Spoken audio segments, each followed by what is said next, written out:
Vous êtes ici seulement toléré. Et je rappelle quand même, pour être clair, que... Ne dites que la vérité, mais ne la dites pas tout entière. Tout le monde a le droit de jouer, mais il y a une règle. On joue pas pour rien.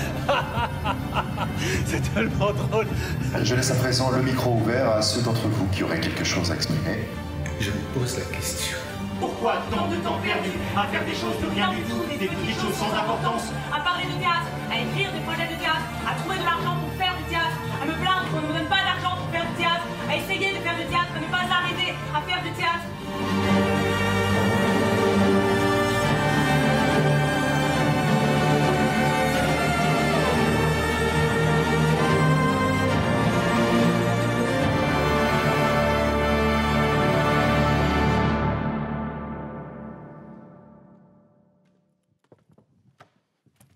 Bonsoir tout le monde. Bonsoir à tous.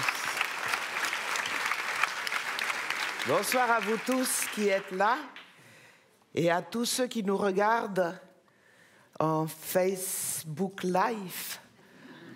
Nous sommes très modernes, hein? À qui nous passons notre bonjour et que nous embrassons aussi. Merci d'être là. Quand il raconte, l'homme crée. Il lutte avec le temps, comme le sculpteur avec le marbre. C'est une phrase de Svetlana Alexievitch, qui est la grande écrivaine russe, prix Nobel de littérature. Cette saison, plus que jamais, il nous semble fondamental de vous faire partager ici, dans ces murs, le temps long du récit et de la parole dialoguée. Ça tombe bien, c'est à nouveau possible, et sans les masques. Pour ceux qui le souhaitent. Oui. C'est à nouveau possible de se retrouver ensemble, d'écouter le récit de notre humanité commune, avec sa part de ténèbres et son lot de lumière.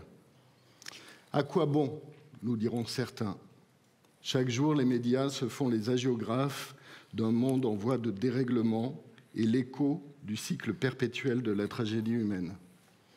Alors pourquoi venir au théâtre en voir la représentation ou la métaphore? Ne vaut-il pas mieux préférer le divertissement ou même l'action, agir pour changer le monde? Eh bien, c'est justement parce que nous croyons que le théâtre est ce lieu unique du questionnement habité par le mystère de la poésie, d'où surgissent des questions qui peuvent nous aider à guider l'action. Thiago Rodriguez m'a dit un jour, depuis qu'on fait du théâtre, on a pris le chemin le plus mystérieux pour changer le monde. Alors cette saison, nous vous proposons à nouveau d'emprunter ces chemins dessinés par les artistes que nous aimons et que cette programmation relie et peut-être être demain mieux armés pour prendre nos responsabilités.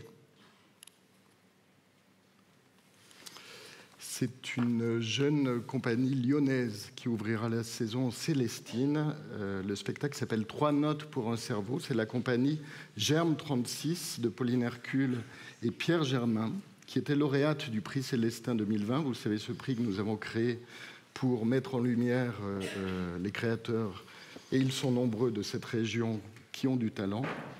C'est donc une création qui nous conte la vie de Pauline. Alors Pauline, c'est un personnage qui est né en 1987 et qui meurt en 2071. Vous comprendrez évidemment que c'est une enquête totalement autofictionnelle, mais très scientifique aussi, qui a été écrite en collaboration avec 2 neuroscientifiques, dont l'un sera sur le plateau, d'ailleurs, Emmanuel Bigan. Et c'est une enquête à la fois sérieuse et émouvante sur l'impact qu'a la musique sur nos vies.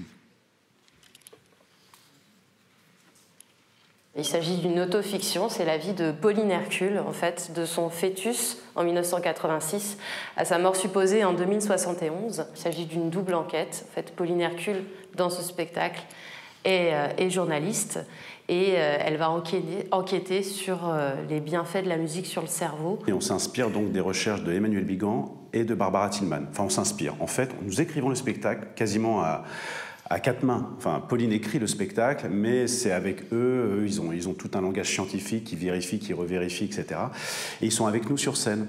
Une violoniste, un violoncelliste scientifique, un comédien qui va faire tous les rôles, c'est-à-dire la mère de Pauline, son amant, son patron, etc., etc. Et Pauline Hercule qui raconte, sous forme d'une autofiction, voilà son existence, quoi. Et puis on va faire des allers-retours aussi dans le temps, dans l'enfance de Pauline Hercule, pour voir aussi quel était son rapport à la musique quand elle était petite, etc. Et avancer, sauter dans le temps. En 1h15, en fait, on raconte une vie. Et la science est complètement intégrée à la fiction, en fait, à l'intérieur. C'est pas du tout une conférence, mais par contre, chaque moment scientifique est vraiment véridique, vérifié et intégré à l'histoire. Bon, c'est un petit peu inconfortable, hein, l'écran là-haut, et comme les habitués de la maison voient bien que l'espace est différent, mais c'est parce que derrière nous, il y a le décor du passé, la pièce qui se joue actuellement ce soir, en ce moment, non pas ce soir, actuellement, en ce moment, au théâtre, et qui est un spectacle absolument magnifique. Mais nous ne voulions pas dévoiler le décor comme ça. Voilà, donc nous nous sommes arrangés comme nous avons pu et je demande des excuses à vos cervicales. Nous vous donnerons les coordonnées d'un excellent ostéopathe que je connais à Lyon. Voilà. Deuxième grande création de la saison, en ouverture de la grande salle, c'est Claudia qui mettra en scène la trilogie de la villégiature de Goldoni. Oui, c'est un immense plaisir pour moi de revenir à Goldoni, qui est comme un pays connu pour moi. Cet auteur du XVIIIe siècle italien, dont j'ai déjà monté quelques pièces auparavant. Et ici, il s'agit en fait d'une comédie, une comédie douce, amère, mais vraiment très très belle sur le sujet, surtout du décalage entre être et puis paraître quelque chose. Nous allons assister à la préparation des vacances des 2 familles, aux vacances des familles et au retour de vacances des 2 familles, où, de façon extrêmement piquante, drôle, mais profonde aussi, toutes les questions de la tension entre ces injonctions sociales que nous avons tout le temps et puis sa propre intériorité ou ses propres désirs, et cette tension-là est mise à l'œuvre tout le temps. Et on va se rendre compte que finalement, plus que d'amour, cette pièce, même s'il s'agit des histoires d'amour de plusieurs couples tout le long de la pièce, plus que des histoires d'amour, il s'agit bien des histoires d'argent, de paraître, de prestige et de pouvoir. C'est une très belle pièce, très drôle, et puis je suis aussi très heureuse de revenir à la troupe. Hein, il y a 13 acteurs sur le plateau, et c'est une pièce très très développée, donc je pense une pièce de troupe très populaire. Voilà. Vers le spectre, c'est un récit brut, joyeux, de Morin Aulès, qui est à la fois l'auteur et le metteur en scène du spectacle, et qui nous conte la vie d'Adèle. Alors, Adèle, cette fois-ci, c'est pas comme dans le film, c'est un garçon. C'est un jeune autiste dont le parcours de l'enfance à l'âge adulte est semé d'embûches pour lui, ses parents, son éducateur, son institutrice, tous les gens qui l'entourent. Et Morin nous propose cette vie, ce regard posé sur ce jeune garçon qui va grandir sous nos yeux. Pas vraiment, vous verrez pourquoi, il n'est pas vraiment là en même temps. C'est une vie en plan séquence, un bouleversant témoignage des victoires, petites et grandes, sur les processus d'exclusion à l'œuvre dans notre société. Vers le spectre, c'est un spectacle qui raconte la vie d'un garçon, Adèle, qui est autiste. Ça raconte un petit peu sa vie de l'enfance à l'âge adulte, avec tous les gens qui gravitent autour de lui. Sur le plateau, on voit 5 comédiens et comédiennes, dont un musicien qui joue de la musique sur des synthétiseurs modulaires. Les comédiens jouent tous des tas de personnages. Donc il y a aussi des personnages, ce qu'on appelle les personnages principaux, donc le père d'Adèle, la mère, l'infirmière, l'éducateur, l'institutrice. On a comme ça une traversée de vie. On passe d'une scène à une autre, d'un personnage à un autre. Et je crois qu'on ne s'ennuie pas dans ce spectacle. On raconte l'état de notre institution aujourd'hui, l'institution scolaire, l'institution psychiatrique, et comment ça agit aussi sur l'intime de ces personnages. J'ai d'abord écrit une trame, des situations. Donc je demandais aux acteurs, je leur disais ça c'est la situation, et eux improvisaient. On allait en immersion ensemble, on allait poser des questions ensemble, et puis après on passait au plateau, et au fur et à mesure des improvisations, le texte naissait. C'est comme ça qu'on a travaillé. Les frères Karamazov, c'est le retour au Célestin de Sylvain Creusevaux, dont on avait accompagné toutes les premières créations et qui est devenu aujourd'hui un des plus grands metteurs en scène de la scène française, et qui nous propose ici un théâtre fort, libre, tonitruant. C'est une adaptation tendue comme un arc de ce roman monstre de Dostoïevski, avec une bande de comédiens et des comédiennes engagés comme jamais. Écoutez Sylvain. C'est l'histoire d'une petite famille, en fait, les frères Karamazov. Sauf que les frères sont là depuis très peu de temps, et les frères ne se connaissent pas bien entre eux, et ne connaissent pas bien le père, parce qu'il les a tous abandonnés. Et on va découvrir au fur et à mesure toutes les raisons pour lesquelles il y a, dans la part de chaque enfant, chaque frère, des rivalités entre eux et des rivalités contre le père, jusqu'à ce que se produise le meurtre. Et on va suivre exactement les raisons pour lesquelles chacun aurait ressenti la volonté du meurtre du père, et qui est passé à l'acte, c'est aussi l'histoire policière qui va le raconter. Mais pour que ça, on puisse le ressentir, il faut que les raisons pour lesquelles on pourrait imaginer qu'un homme soit supprimé, on puisse le ressentir aussi. Sinon, ça ne marche pas. Sinon, on est juge. Donc, c'est fascinant. C'est pour ça que je dis que c'est un roman d'amour. Tous les enfants, et pas que les enfants, dans cette petite ville de Russie, ont des raisons que cet homme disparaisse. Mais malgré tout, on va voir que quand un crime essaye de fonder quelque chose, une communauté, les étoiles déraillent carrément, quoi. Tout part à volo. Oui, ça nous rappelle quelque chose, non ? Décédé tragiquement, voici 30 ans, Patrick Devers incarne à jamais le comédien intranquille, vif, interprète de génie de rôles inoubliables. Ici, dans cette production, sous la houlette de Marion Aubert et Julien Rochat, 4 acteurs et actrices racontent non pas son biopic, mais qui était cet homme à travers ses films. On m'a posé beaucoup la question de pourquoi Patrick Devers. Ça a été vraiment une des questions qui était récurrente. Il y a une partie de la réponse que j'ai envie de garder pour moi, parce qu'elle m'est très personnelle, et j'ai l'impression que la réponse est un peu dans le spectacle. Voilà.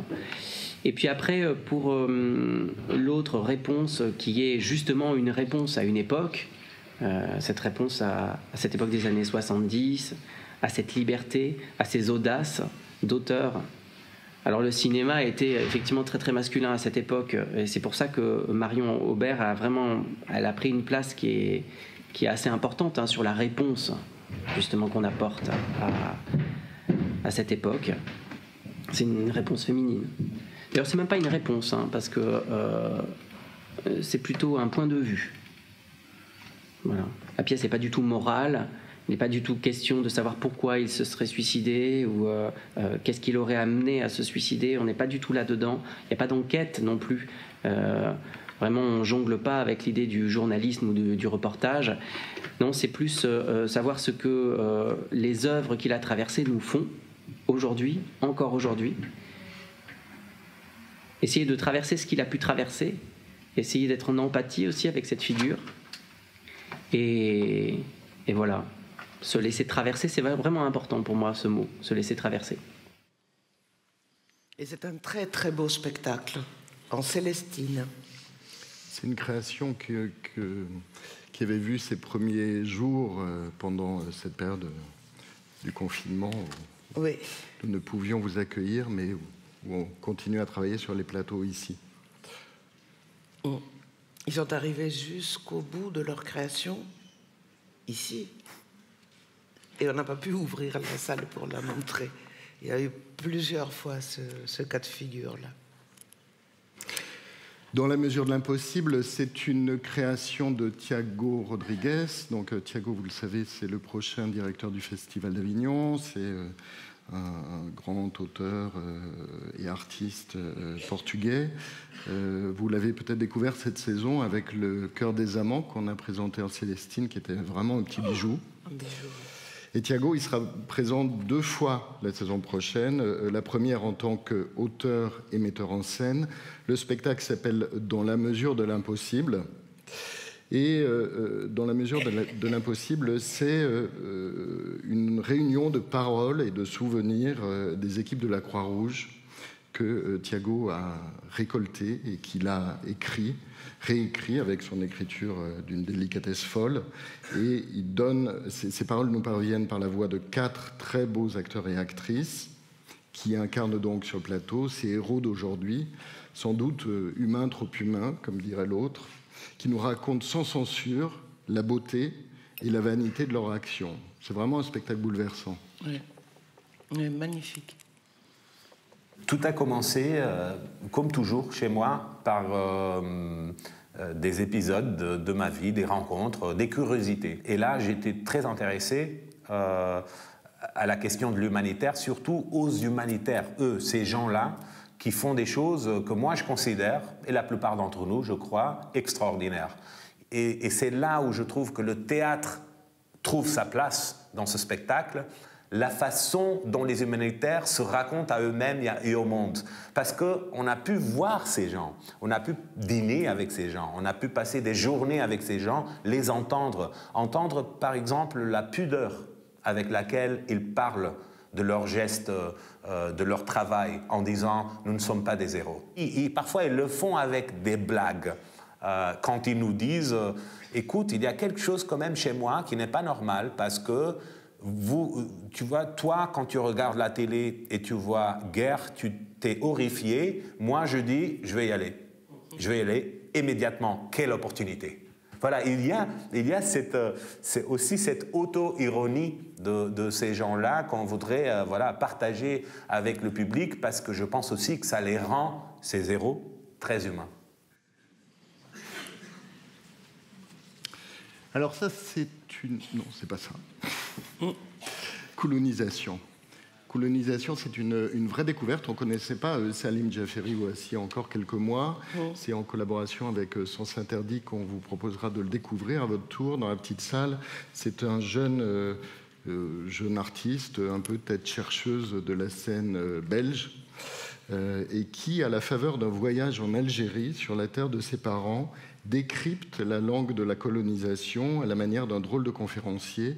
Et c'est vraiment à la fois drôle et passionnant.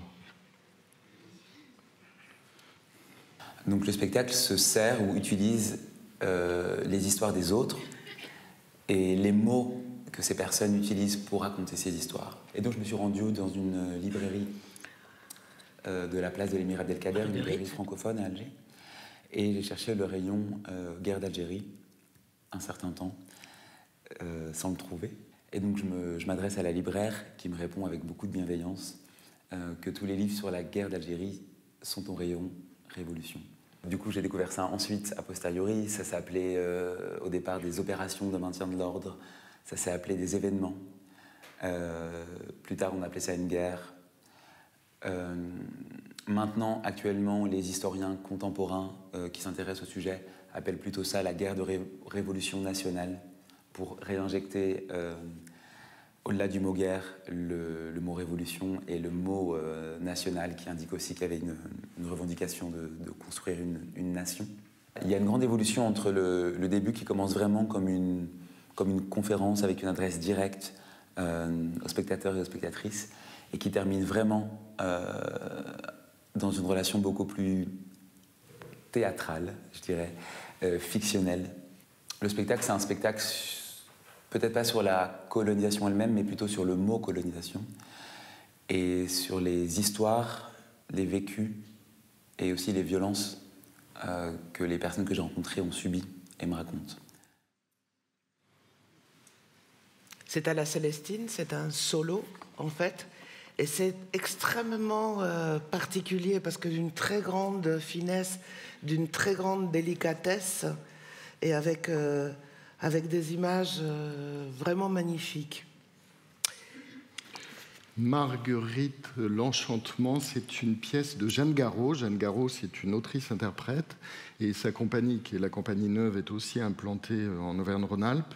Jeanne Garraud a décidé de passer à l'écriture dramatique, et elle nous livre ici une comédie douce amère sur la parentalité, très autofictionnelle, elle aussi, magnifiquement interprétée par le fleuron de la jeune scène lyonnaise qu'on a toujours plaisir à retrouver sur ces plateaux ici, que vous connaissez sans doute, Savannah Roll, Thomas Rortet, Lucille Marianne et Arthur Van de Poel.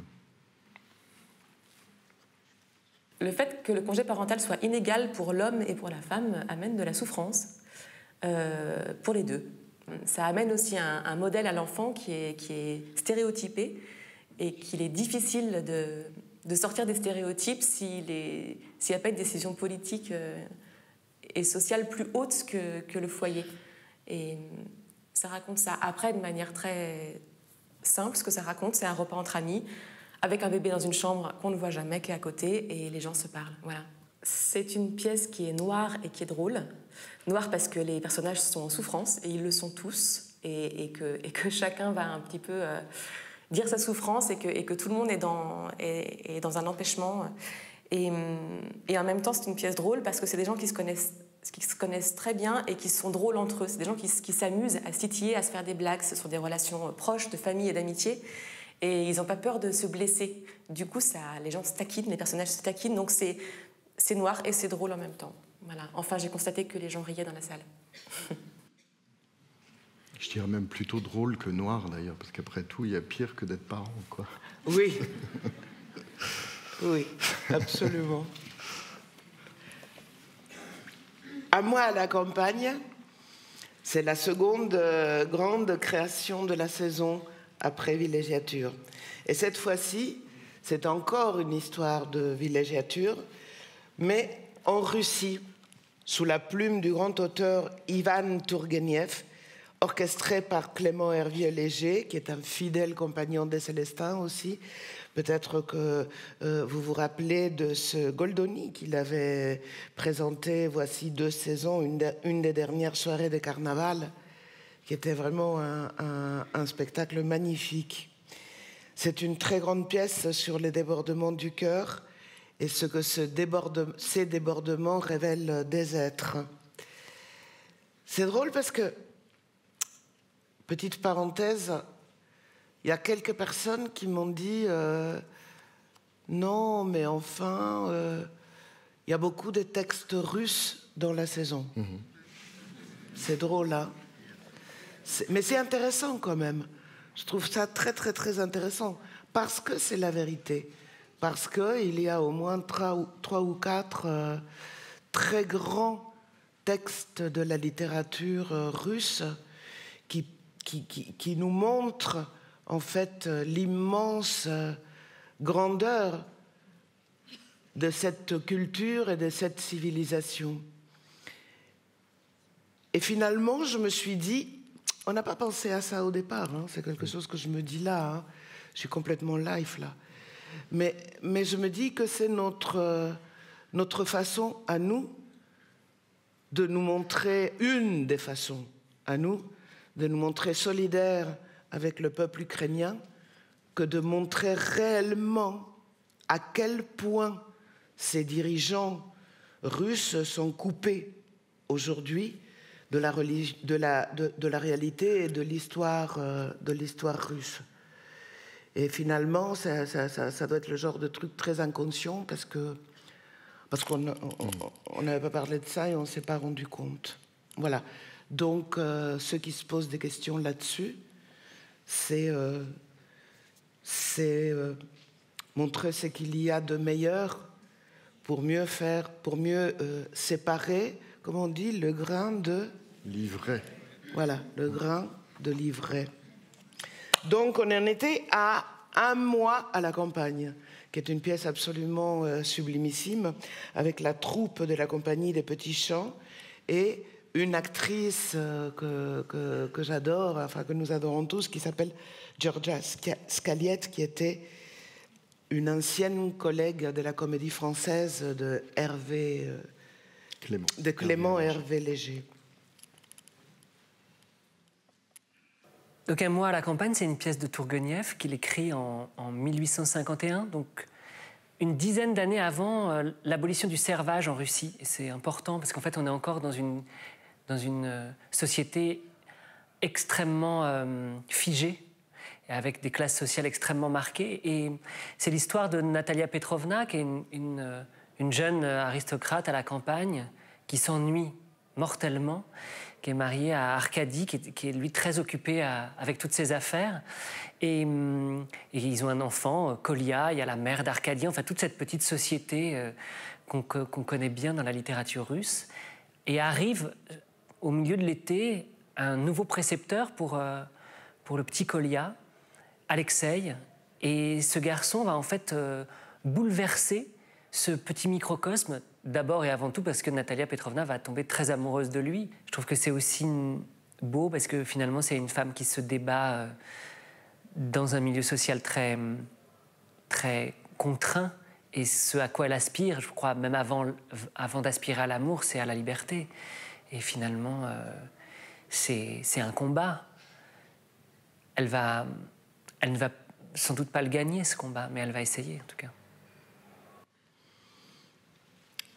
Et nous restons au XVIIIe siècle. 19e siècle, pardon. Nous restons au XIXe siècle avec un autre texte de la grande littérature, mais cette fois-ci chez nous.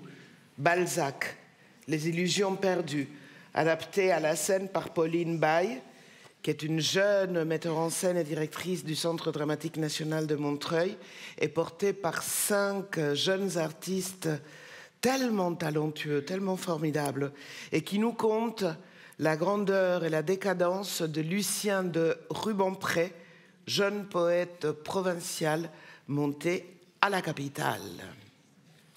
Ce spectacle, attention, sera présenté pour des raisons techniques, sera présenté chez nos amis de la Croix-Rousse, du théâtre de la Croix-Rousse.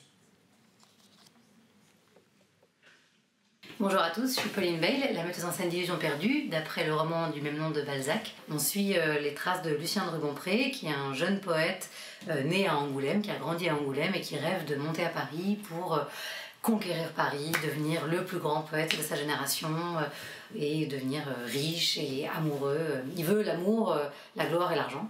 Et il va heurter ses idéaux à la réalité parisienne et apprendre petit à petit qu'en fait c'est plus difficile qu'il ne le pensait au départ de parvenir à ses fins et d'obtenir la reconnaissance de ses pairs. Donc on croise dans les illusions perdues plein de cercles sociologiques très très définis. Donc il y a les aristocrates, les artistes de théâtre, les journalistes, et Lucien en fait va d'un cercle à l'autre et fait son apprentissage vraiment en confrontant ses idéaux, en se disant lui, il espérait pouvoir réussir tout en restant un grand homme, et petit à petit, la tentation de la corruption apparaît. Balzac a vraiment su comprendre comment le capitalisme allait avoir un impact sur les rapports humains et dans le monde de la culture où on pourrait croire que les gens sont avant tout passionnés par ce qu'ils écrivent, par leur art. Et ils le sont, mais ils ont besoin aussi de survivre. Et c'est un monde sans pitié. J'espère que vous pourrez venir découvrir ce spectacle et je vous souhaite en tout cas une belle saison de théâtre. Une fois n'est pas coutume, on a souhaité proposer cette saison Célestine, une série de seules en scène, on en fait assez peu. Et ces seules en scène, ils ont tous un point en commun, celui d'une interprétation hors norme. Et le premier d'entre eux, c'est « Seras-tu là ?» Alors, c'est, vous le savez, une chanson de Michel Berger. Et Solal Bouloudnine, qui est un jeune comédien, artiste, qui va jouer d'ailleurs prochainement dans un très beau spectacle de Baptiste Amann qui s'appelle Des Territoires, qui est une longue épopée comme ça, qu'on propose 3 fois dans la grande salle prochainement, début juin. Donc Solal est un compagnon de route de Baptiste depuis longue date. C'est comme, comment vous l'écrire sur le plateau, un peu Cobert sous acide, vous voyez. Il arrive habillé en tennisman, un peu comme Michel Berger le jour de sa mort, puisqu'il est mort sur un terrain de tennis, vous le savez.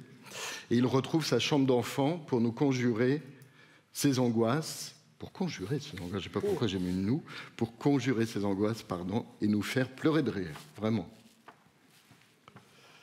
C'est un rêve d'enfant, justement. C'est un spectacle que je rêve depuis que je suis tout petit, je pense. Et depuis enfant, j'ai envie de faire rire. Et j'ai un peu grandi depuis, donc le rire est toujours là, mais la réalité de la vie, le tragique de la vie a pris un peu de place aussi. Donc c'est l'histoire d'un enfant d'un adulte qui raconte comment aujourd'hui il arrive à vivre avec le fait que la mort peut arriver à n'importe quel moment. Et moi, ça a été la mort de Michel Berger.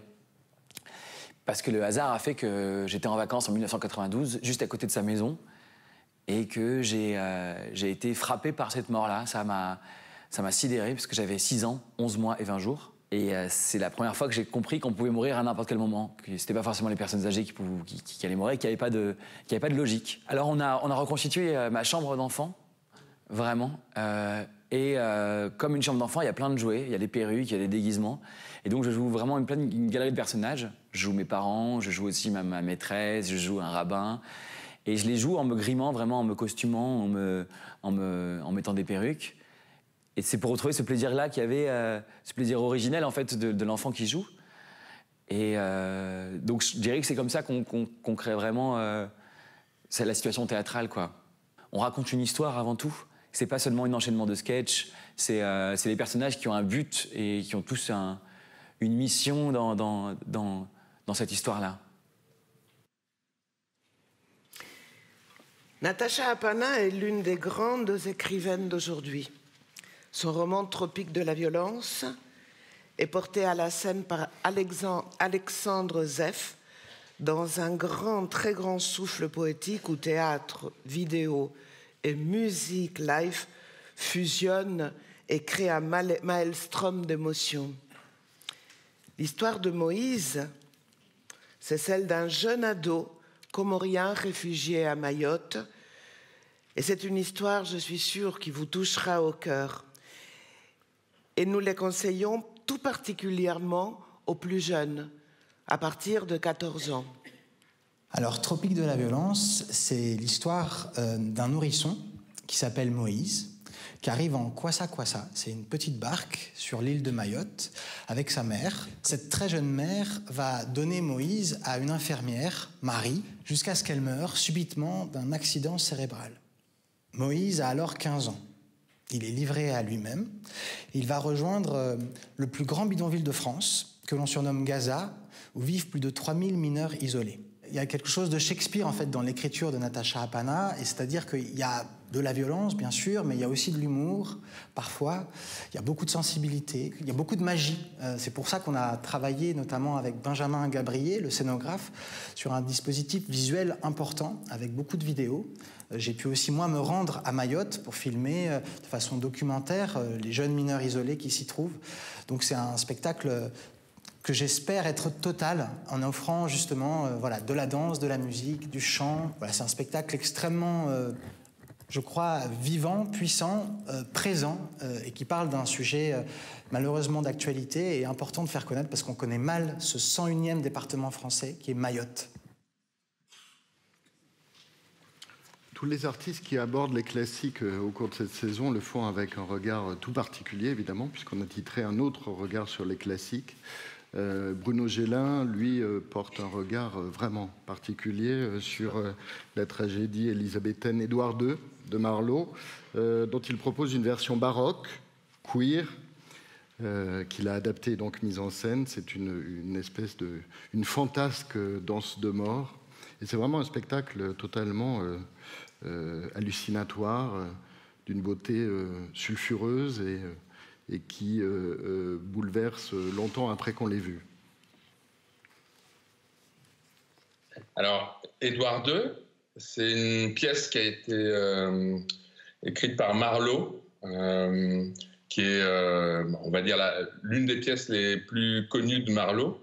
Et c'est l'histoire, pour être très rapide, d'un amour hors norme entre Édouard et Gaveston, son favori, qui vient plonger le royaume dans une guerre civile.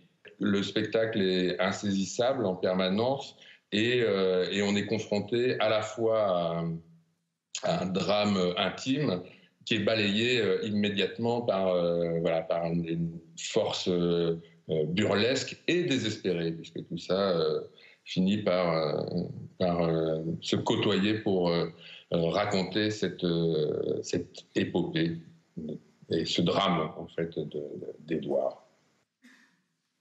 Il ne le dit pas, mais il a confié le rôle de Édouard II à une grande actrice qui s'appelle Claude de Gliam et qui est une interprète dingue d'Édouard II. Autre seul en scène, donc c'est David Murgia. David Murgia, il y forme. On parle de seul en scène, mais en même temps le duo que forme David Murgia, interprète des textes d'Ascanio Celestini, qui est un auteur italien génial, vraiment dans la lignée de Dario Fo.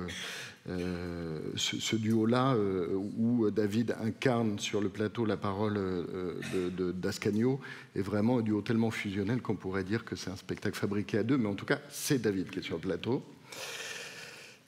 Et à chaque récit, Celestini, qui est un peu la mauvaise conscience de son temps, pose son regard malin et perçant sur les invisibles, les laissés pour compte, qu'il met en lumière avec un humour vraiment tout à fait... Il n'y a que lui qui a cet humour-là. C'est son humour rare. Très rare. Et une grande intelligence, vraiment.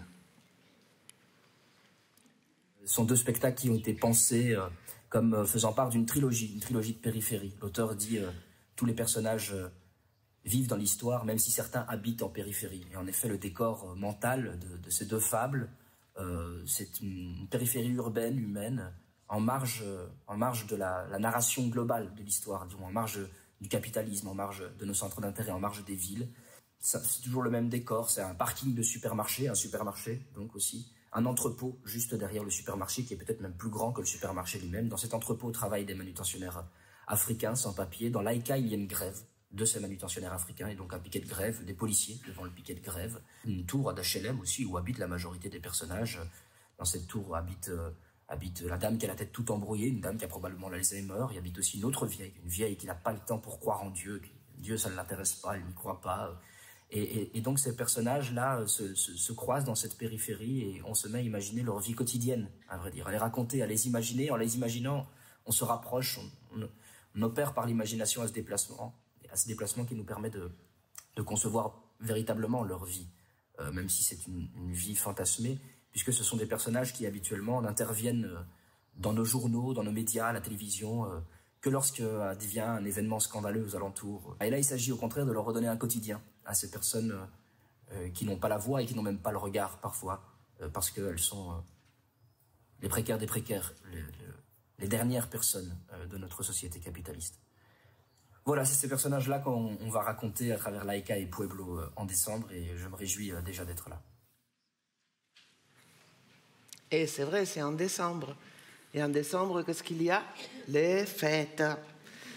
Et donc pour les fêtes, nous vous avons préparé 3 spectacles pour toute la famille. Dont un pour les plus petits, à partir de 7 ans, à la Célestine, et on en parlera tout de suite après. 3 contes intemporels et 2 comédies de l'amour, 2 grandes comédies de l'amour, ici en grande salle. Donc, il s'agit d'Arlequin poli par l'amour, et c'est Thomas Joly qui revient après Richard III et Thieste, cette fois-ci avec son tout premier spectacle, qu'il a signé en 2006 et dont le succès ne se démonte pas depuis. Alors il y a Arlequin, une bergère, une méchante fée et l'apprentissage de l'amour, conté dans une pièce brève et incisive par le maître escalité Marivaux. Celui-là, c'est à voir en famille dès 11 ans en première partie de soirée. Ici, dans la grande salle. Ici, dans la grande salle.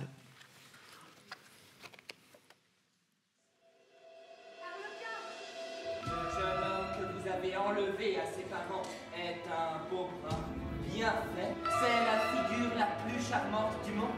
L'art d'aimer. Ovide. En un, après, je sais.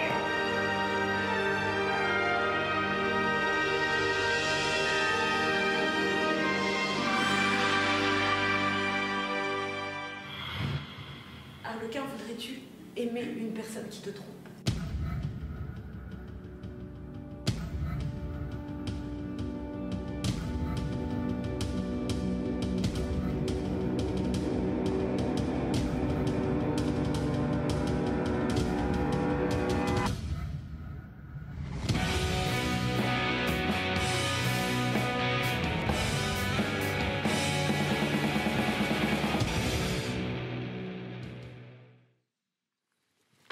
Ça, c'est magnifique. Hein.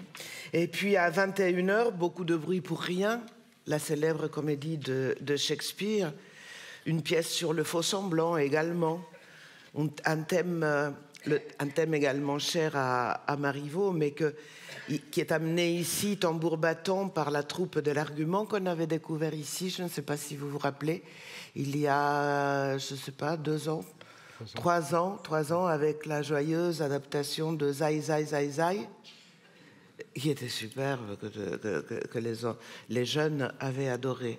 Bref, un spectacle lyrique et festif qui embarquera en plus chaque soir une vingtaine d'amateurs sur le plateau, en plus de la grande troupe du spectacle, et qui sera présenté en version langue de signes le 16 décembre.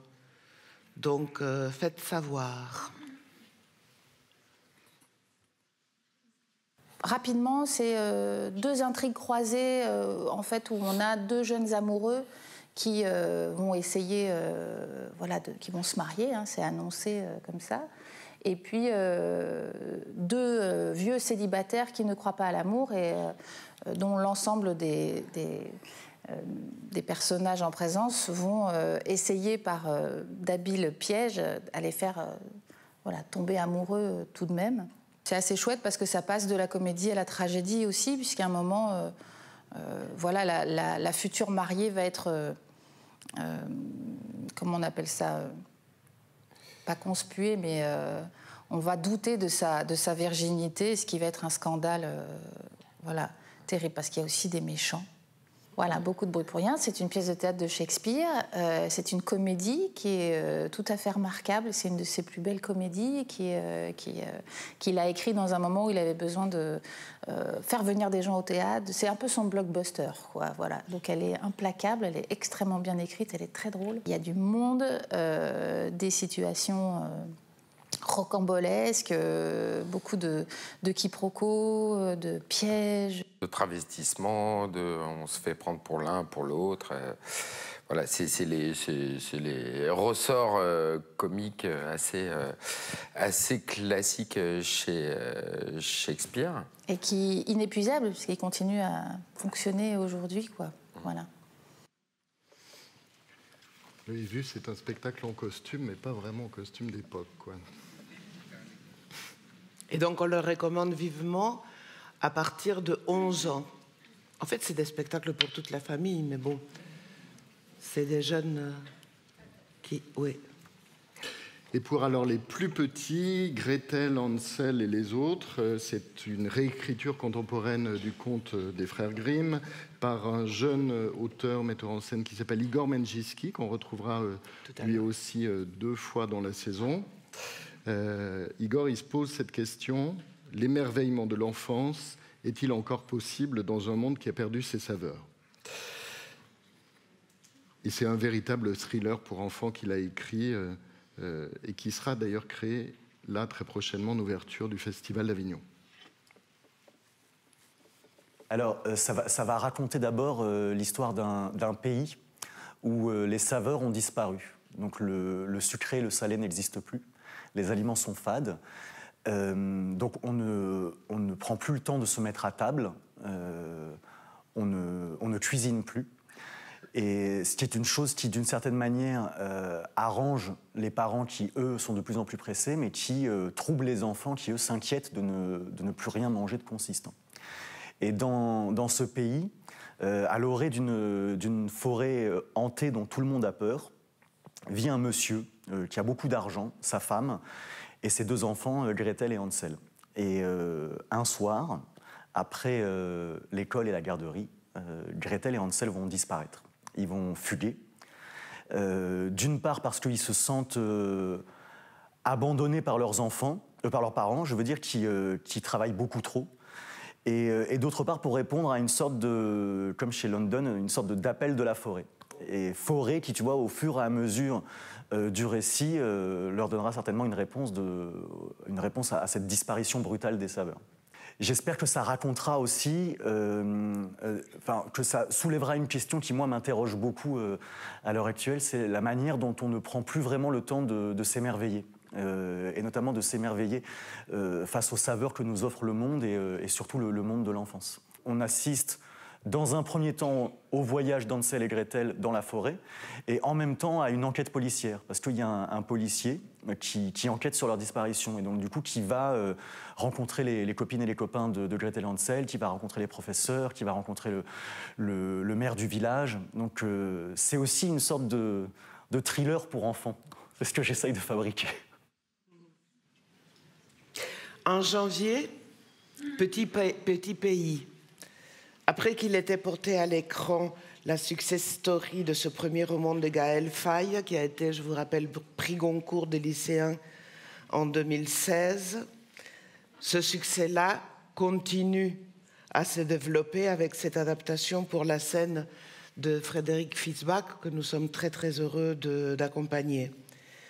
C'est l'histoire autobiographique d'ailleurs de Gabriel, un jeune expatrié de 10 ans qui vit une existence heureuse, complètement heureuse, au Burundi avant que ses parents ne se séparent et avant que la guerre civile et le génocide des Tutsis ne renversent le Rwanda. Celui-là, on le conseille à partir de 14 ans, quand même. J'ai adoré ce point de vue à hauteur d'enfant, et c'est ce qu'on va essayer de garder, cette chose de l'enfance, ce regard de l'enfance qui traverse un moment historique terrible, monstrueux, qui est le génocide Tutsi au Rwanda. Et je trouve que ces moments comme ça, historiques, très très terribles, où il y a une espèce de déchaînement comme ça de violence et de brutalité, nomment quelque chose de notre humanité par l'endroit de l'inhumanité qui pour moi est essentiel dans la construction, dans notre construction collective. Quand j'ai lu ce roman, je me suis dit tiens, c'est l'occasion d'essayer d'éclairer ça, mais à la manière de Gaël, c'est-à-dire avec cette étonnamment cette chaleur, cette sensualité, cette candeur en fait, qui est de moins en moins candide. Mais voilà, le rêve qu'on a, en tout cas, c'est d'avoir une représentation très ouverte, très directe et assez, oui, en santé. Joyeuse, j'irai pas jusque-là, parce que quand même, il y a des trucs qui sont quand même... c'est très, très dur. Mais voilà, comme on arrive à parler de choses dures, tout en leur faisant face et en construisant une santé avec ça. Voilà.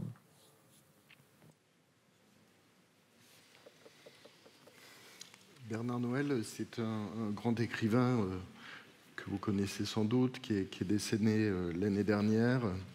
Il a eu, au cours de sa vie, des entretiens avec un grand peintre franco-polonais qui s'appelle Roman Opalka. Roman Opalka, il a, pendant toute sa vie, développé une œuvre assez monomaniaque sur le temps qui passe. Et ils ont eu des entretiens passionnants que Frédéric Ledgens, qui est un grand comédien qu'on aime beaucoup, et Sophie Robin interpréteront dans La Célestine. C'est une création, le spectacle s'appelle 1, et c'est une collaboration avec les Subsistances. Mais en Célestine. Ils m'ont fait lire un livre qui s'appelle Le roman d'un être, la rencontre entre donc ce grand auteur qui est Bernard Noël et ce grand peintre philosophe qui est Roman Opalka. Il décide en fait en 1965 d'écrire sur une toile dont le fond est noir, d'écrire le nombre 1. Donc 45 ans après, il n'a jamais fait que remplir en fait des toiles, il y en a 200 à peu près, où il y a entre 20 000 et 40 000 nombres en fait. Et donc le dernier nombre, je ne l'ai pas de mémoire, mais c'est plus de 5 600 000 nombres en fait. Et si on refaisait comme dans le passé, tenter de faire un spectacle à partir du livre de Bernard Noël. Donc il y a 3 grands entretiens qui sont étalés sur 11 ans. Tout pourrait se passer autour d'une espèce de table qui serait comme un empilement des différents détails. C'est-à-dire que chaque détail, donc chaque toile, mesure quasiment 2 mètres sur 1,50 m. Et donc les 2 acteurs, Sophie et moi, nous serons de part et d'autre de ces tables. On verra, d'une manière ou d'une autre, je n'en dis pas trop, apparaître et disparaître en fait le visage d'Opalka à 3 époques de sa vie. Et encore une histoire d'artiste peintre, les couleurs de l'air. C'est la seconde création d'Igor Menjinski dont on vous a parlé tout à l'heure, le metteur en scène qui fait Hansel et Gretel, et que nous devions présenter lors de la saison 2021 et qui a été donc reportée. Alors là, il s'agit aussi d'une sorte d'autofiction, une autofiction rocambolesque, inspirée de la vie de son père, qui était effectivement un artiste peintre, mais aussi un escroc flamboyant, et porté par une troupe d'acteurs et actrices emportés dans un tourbillon de 1000 sortes de questionnements. Alors, Les couleurs de l'air, c'est une fiction très librement inspirée de ce qui m'est arrivé dans ma vie, qui raconte l'histoire d'un réalisateur qui, 4 ans après le décès de son père, se lance dans le tournage d'un biopic à gros budget sur sa vie. Et ce père dont il est question est une sorte de mondain, artiste peintre, marchand, qui, à sa mort, va laisser un héritage des plus mystérieux, puisque sa femme et tous ses enfants vont se retrouver face à des créanciers réclamant des toiles de maîtres, donc des toiles de Picasso, de Soutine, de Signac, de Monet, soi-disant enfermées dans des coffres en Suisse. Et on apprendra au fur et à mesure du récit que ces coffres n'ont peut-être jamais existé et que ces toiles non plus. Imaginez quand votre père décède ou qu'on vient vous réclamer un Monet qu'on a acheté quelques années auparavant. Oui. Particulier. Coyote. Patrice Thibault, c'est un clown. Alors lui, c'est un clown génial qui avait vécu voici plusieurs années avec des tribus amérindiennes. Il a beaucoup ri avec elles. Elles lui ont transmis une médecine du rire et une véritable sagesse écologique. Et à son tour, il nous en fait la transmission au cours d'un spectacle drôlissime avec 2 comparses et une petite chienne, et ça sera au Radiant Bellevue. Par la voix des étoiles, depuis notre terre, résonne le colloque de nos plaintes solitaires de Coyote.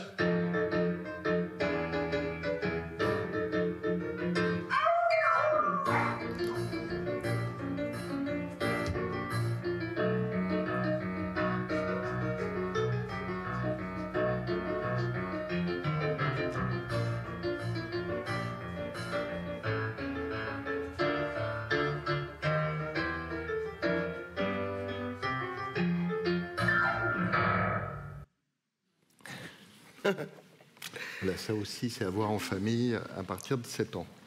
Ouais. Et nous arrivons à Iphigénie. Moins drôle. Oui, moins drôle. Ça, c'est pas un clown. C'est le second texte de Thiago Rodriguez que nous présentons dans la saison, mais cette fois-ci, il est mis en scène par Anne Théron avec une troupe des très grands artistes. C'est une relecture que fait Thiago Rodriguez, cette fois-ci, d'Iphigénie, et qui libère les personnages de l'emprise des divinités du mythe pour leur redonner leur libre arbitre. Ici, Iphigénie trépasse aussi, hein. Mais au moins, c'est son choix, et c'est l'affirmation de sa liberté de femme. Passionnant.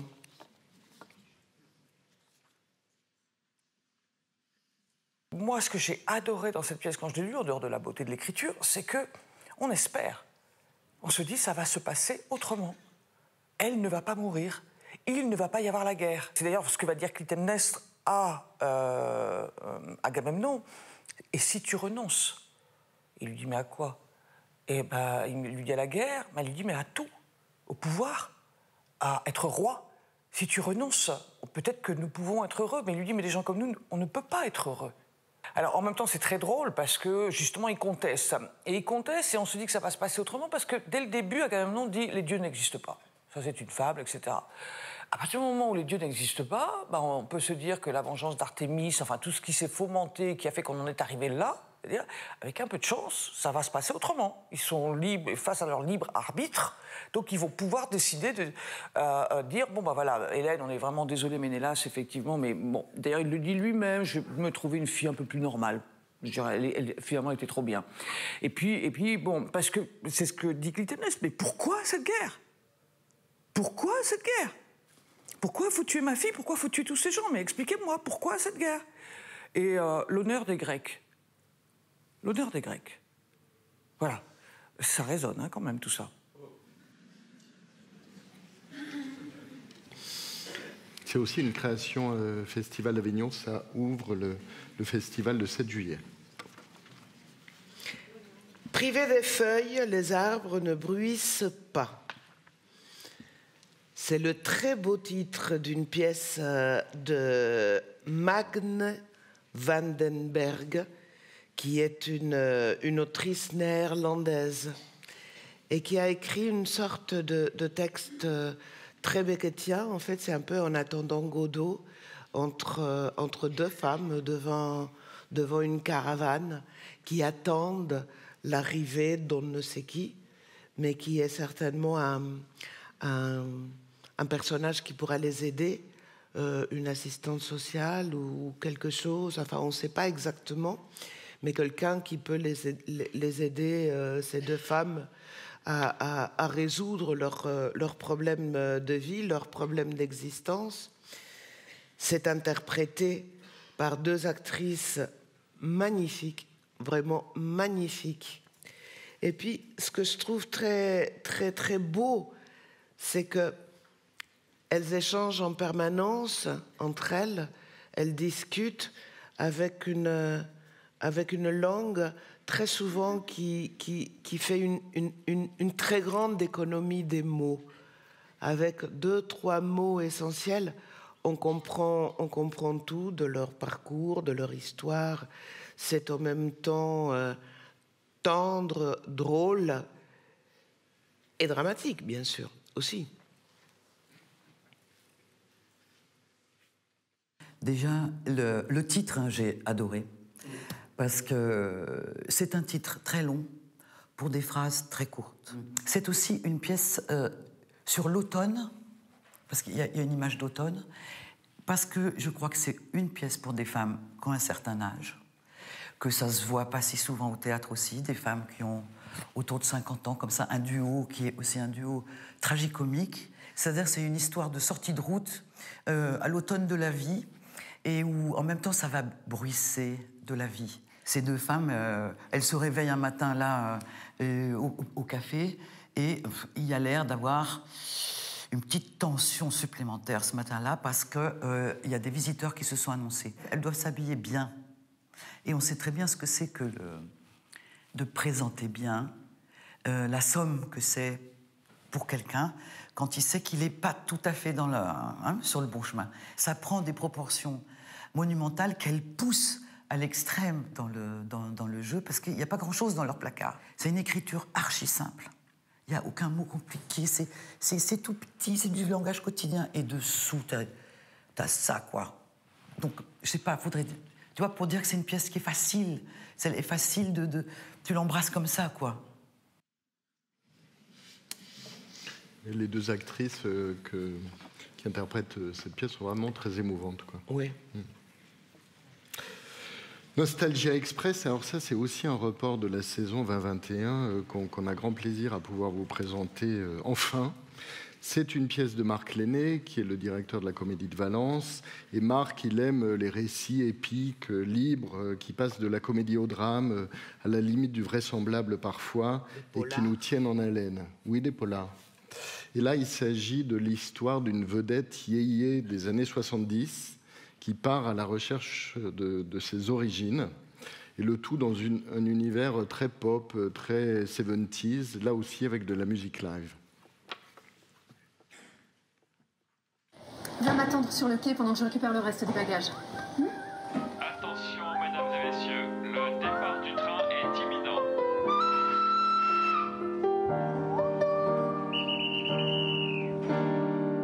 Tu n'es plus là pour me retenir et s'accrocher aux souvenirs. Quand le sol s'ouvre sous nos pieds, c'est peine perdue. J'ai essayé. D'imprimerie des lettres noires énormes. Lisez. Lisez-nous le gros titre, Dany. Hongrie, le rideau de fer est retombé. Paris, Paris est déjà loin. Je ne peux plus faire machine arrière. Je ne prendrai pas ce train.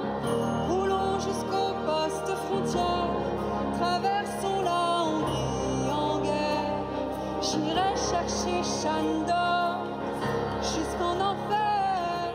Nous allons organiser un concert à Budapest. Tu espères que ta mère entende parler de ce concert? Hervé nous l'a expliqué, c'est la libéralisation. Là-bas, ils tendent les bras à l'Occident. Dany, c'est une très mauvaise idée. Dans son vieux qu'on a pleuré. Dans son vieux qu'on a pleuré.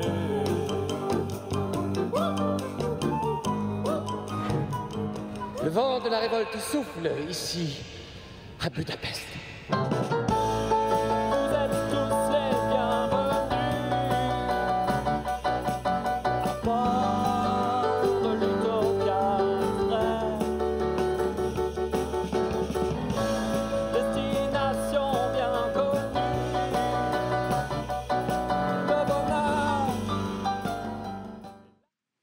Très 70s.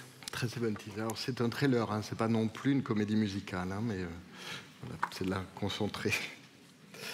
Un autre récit épique, ça c'est un récit qui nous est proposé par Emmanuel Mérieux, que vous connaissez bien, dont on célèbre ici le retour, on est très heureux. C'est un récit fou, et poétique du Golden Record, peut-être vous en avez entendu parler.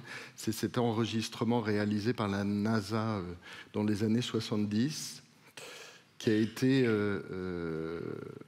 envoyé par la sonde Voyager 2, je crois, en 1977, à la rencontre des civilisations extraterrestres. Et donc, dans cette utopie un peu folle des années 70, les Américains ont souhaité envoyer un message à ces civilisations extraterrestres, que peut-être elles auront un jour, qui sait, avec 55 témoignages du meilleur de l'humanité. Et parmi ces témoignages, il y a une chanson d'un bluesman qui s'appelle Blind Willie Johnson, qui est un descendant d'esclaves aveugle, comme son nom l'indique, et qui a écrit une chanson bouleversante qui s'appelle Dark Was the Night, et puis il y a autre chose après, il y a un titre plus complexe que ça. Et cette chanson-là, aujourd'hui, elle résonne à jamais dans l'espace. Cette chanson, elle a été écrite par un bluesman américain, pour une grande partie oubliée, qui s'appelait Blind Willie Johnson, l'aveugle Willie Johnson. Un soir, il a 7 ans, sa mère veut jeter une poignée de lessive au visage de son père pour le brûler. Elle rate sa cible, elle touche son fils et elle va le rendre aveugle. Pour gagner sa vie, il ne peut plus ni aller bosser sur les voies de chemin de fer, ni récolter le coton. Alors il va apprendre la guitare, sur une guitare que son père lui a fabriquée avec des boîtes à cigares. Il a assemblé des boîtes à cigares. Il va devenir prêcheur, prêcheur baptiste, évangéliste, et il va sillonner les routes du Sud, chanter sa musique. Willie, il est mort entre 45 et 47 ans, on ne sait pas très bien, il n'a pas vraiment d'état civil. Il est mort dans les ruines de sa maison qui avait été incendiée parce qu'il n'avait aucun autre endroit où aller, et on l'avait refusé à l'hôpital parce qu'il était noir, aveugle et pauvre. Mais en 2012, la sonde spatiale Voyager est entrée dans l'espace interstellaire. C'est l'objet humain, l'objet de fabrication humaine aujourd'hui le plus loin de nous. Et sur cette sonde, il y a ce disque, et dans ce disque, il y a la musique de Willie, qui va nous survivre pour 1 milliard d'années. C'est-à-dire que Willie est devenu notre ambassadeur intergalactique. J'ai trouvé cette histoire qui est pour moi la plus belle des histoires d'évasion, parce que je cherchais à partir le plus loin possible. Donc on ne peut pas aller plus loin que la sonde Voyageur. Donc j'avais besoin de cette évasion. Et c'est ce que j'espère vous faire partager, c'est l'espoir d'une évasion.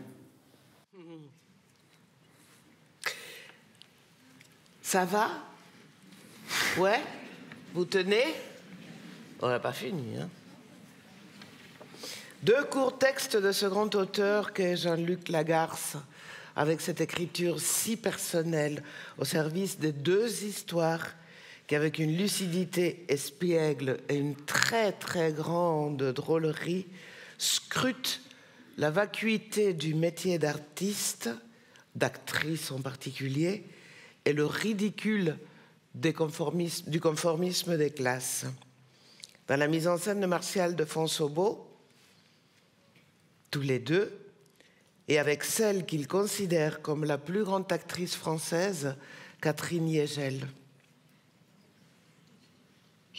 Ce diptyque, il est composé de 2 pièces de notre cher Jean-Luc Lagarce, Musical et Les règles de savoir-vivre dans la société moderne. Je pense que Les règles du savoir-vivre auraient très bien pu être jouées par Jacqueline Maillan. Je regrette qu'elle ne l'ait pas fait, mais je pense que ce que fait Catherine Yegel dedans est encore mieux dans cette veine-là. Ce diptyque est vraiment pensé sur mesure pour cette actrice. Donc ce cocktail-là fait entendre les règles de savoir-vivre comme jamais. Je trouve que ça nous a un peu tous dépassés quand on se dit il y a une réelle rencontre entre une écriture et un interprète. Jean-Luc Lagarce connaissait Catherine d'une autre vie, et il avait écrit cette pièce qui s'appelle Musical, qui raconte la vie d'une comédienne en tournée avec un numéro de musical avec 2 boys qui l'accompagnent, et à la manière, je dirais, d'un film de Fellini, ce trio-là, d'un certain âge aujourd'hui, continue d'arpenter les routes de la France, d'un pays imaginaire, de l'Europe, de ce qu'on veut. Tout ça, évidemment, c'est un tout petit peu décati, tout ça, c'est un peu usé, tout ça est un peu fatigué, mais on y croit encore. Quand on vous disait en introduction qu'on avait souhaité cette saison vous proposer des récits, de grands récits qui vous permettent de vous évader, eh bien, je crois que vous apercevez au fil de cette présentation qu'on ne vous a pas menti et que Sommeil sans rêve, qui est la nouvelle création de Thierry Jolivet dont vous avez peut-être vu récemment, et puis en 2019, on l'a repris cette saison, la très belle version de Vie de Joseph Roulin, le texte de Pierre Michon. Eh bien, Thierry, il nous embarque avec sa bande dans une pièce chorale, cinématographique, au destin croisé et qui s'entrechasse, vous savez, un peu à la manière de certains romans de Dostoïevski, ou alors au cinéma à la manière de Robert Altman avec Shortcuts, ou de Paul Thomas Anderson avec Magnolia, etc. Donc ce sont les inspirations qui sont celles de Thierry pour ce travail. C'est 10 histoires de vie et de trépas sous le regard permanent des caméras, et regard qui change, et chaque vie ou chaque personnage est suivi, ou en tout cas interprété à la caméra par un style filmique différent. C'est un spectacle voilà, qui nous donne très envie, et une création qu'on a plaisir à accompagner. Elle se répétera ici sur le Grand Plateau pendant les vacances de février. Vous pourrez la découvrir début mars. Alors il y a donc 10 histoires qui sont reliées par quelque chose qui est, disons, le sujet du spectacle, ou quelque chose comme un biais thématique, et qui est la mort. En tant qu'elle est non pas, on va dire, le contraire de la vie, mais plutôt ce qui définit la vie, pour le dire de façon très évidente, très banale. Voilà, toutes nos existences et les existences de toutes les personnes que nous connaissons, que nous avons connues, que nous connaîtrons, sont provisoires. C'est le sujet de notre spectacle, et en même temps, c'est un simple prétexte pour raconter des histoires qui sont nécessairement des histoires qui vont mettre en scène des êtres vivants. Ce qu'on va voir, c'est à la fois un spectacle de théâtre, un film fabriqué en direct par les interprètes sur le plateau, et la fabrication de ce film elle-même. Les acteurs seront à la fois les interprètes de cette histoire, mais aussi l'équipe de tournage. Ce sont eux qui feront apparaître les éléments de décor, qui bouleverseront les espaces. On passera d'une temporalité à une autre, d'un espace à un autre, dans une sorte de mouvement perpétuel, au cours duquel se fabriquera ce plan séquence vidéo que nous verrons à l'écran. Denis Podalides revient au Célestin dans son costume de metteur en scène après sa très belle version d'Escapin. Et de nouveau, un très grand auteur russe du XIXe siècle, Alexandre Ostrovsky. Et cette pièce, qui est sans doute l'une des plus belles du répertoire, L'Orage. C'est l'histoire de Katharina, une femme forte, puissante, qui par amour s'affranchit du poids et de tous les poids et transcende toutes les règles de la société russe. Un immense texte traduit par le grand auteur Laurent Mauvigné, de qui on reparlera tout à l'heure, puisqu'il est l'auteur aussi de Tout mon amour, dont on parlera tout à l'heure. C'est une petite histoire d'adultère, en fait, provinciale, qui pourrait être racontée par Flaubert, qui pourrait être racontée plutôt par des romanciers de ce type-là. Tout ça se passe dans un monde où il y a de multiples personnages, souvent très drôles, parfois qui sont complètement extérieurs à la dynamique même de la pièce, à l'action, mais qui donnent à la pièce une vitalité extrême, une liberté dans la forme et une drôlerie tout à fait... et une violence aussi. Il y a beaucoup de personnages qui sont assez violents, qui ont l'air cyniques et en même temps qui sont souvent tous extrêmement humains, très attachants. C'est-à-dire que même les mauvais, même les méchants, même les médiocres sont extrêmement attachants. Parce qu'ils sont drôles et parce que Ostrovsky est un grand auteur dramatique et qui sait faire naître l'humanité dans chacun de ses personnages. Une des raisons pour lesquelles j'aime monter cette pièce, souvent, c'est les débuts, pour moi, sont très importants. Et il y a ce personnage de Kouligine qui est devant la Volga, comme ça, et qui dit « mais c'est sublime, c'est sublime, regardez cette merveille. Depuis que je suis tout petit, chaque matin, je me réveille devant cette merveille. Et j'adore ça, c'est pas beau. Et il y a un jeune, comme toujours chez Ostrovsky, il y a des personnages qui traînent, qui n'ont rien à faire là, mais ils sont là et qui dit « ouais ». J'ai peur de... Voilà. Et c'est toute cette opposition entre celui qui dit « regarde, est-ce que le monde est beau ?» et l'autre qui fait « bon ». Black Marsh. En parallèle de l'orage, et c'est un peu tout le projet des Célestins d'ailleurs, c'est de vous faire découvrir, pour le coup, à côté d'Ostrovsky, qui est cet immense auteur très reconnu évidemment, cette fois-ci une jeune autrice qui s'appelle Claire Barabès, très prometteuse, et c'est Sylvie Orsier qui va mettre en scène son texte, qui s'appelle Black March, et qui est une histoire à la fois drôle et émouvante d'être en décrochage avec le réel. Sur scène, dans un dispositif bifrontal, donc dont la Célestine sera totalement reconfigurée pour que vous soyez au plus proche des acteurs.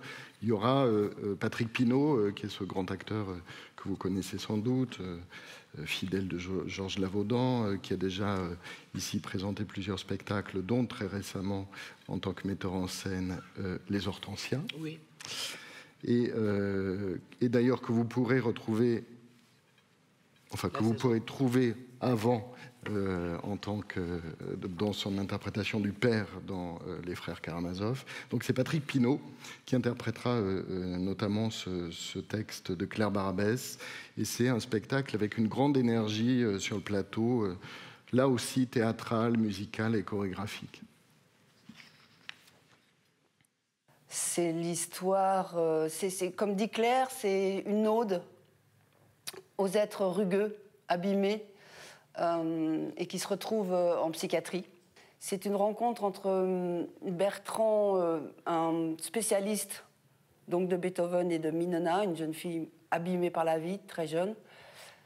C'est donc une rencontre improbable qui a pu avoir lieu dans cet espace qui est comme un laboratoire, on peut dire, face à Isabelle, qui les suit de près, qui les interroge, et c'est l'occasion pour eux de se remettre, peut-être d'accoucher de la parole. C'est donc à l'intérieur de ce laboratoire où se révèlent des histoires qui sont plutôt joyeuses et solaires. Et ça, c'est plutôt réjouissant de savoir qu'à un moment donné, quand on est au bout du rouleau, eh bien, il y a un rayon de soleil qui vous emporte. C'est très drôle, hein. C'est pas... Parce que là, ça paraît très dur, ça l'est. Rude. C'est rude, mais ce que j'aime chez cette autrice Claire Barabès, dont je crois que c'est la 3e pièce. Elle a une écriture... il n'y a pas de gras dans l'écriture. C'est très direct, très engagé aussi, parce que c'est une femme très engagée. Mais dessous, et c'est une des raisons pour laquelle moi j'ai accepté, c'est qu'il y a énormément... c'est qu'il y a l'humour, voilà. Même dans ce chaos de la vie, au moment où tu te crois au fond du fond, une autre personne comme ça, d'une autre génération, ça j'aime ça aussi, c'est que la personne qui va réveiller ou éveiller d'autres choses chez lui, c'est une personne de moins de 30 ans.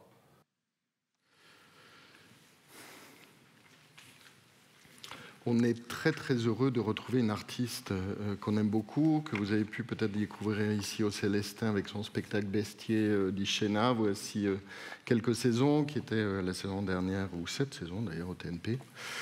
C'était Madante. Madante, c'est une artiste italienne, sicilienne d'origine, qui sait nous bouleverser comme personne avec un théâtre puissant, et qui propose là 2 bijoux, tous deux inspirés de contes napolitains d'un auteur qui s'appelle Basile, d'un poète qui s'appelle Basile. Alors sur le plateau, il n'y a rien, à part les acteurs et la force de l'imaginaire. Et Madante, comme à son habitude, célèbre l'amour, la vie, la mort, avec une poésie brute et bouleversante.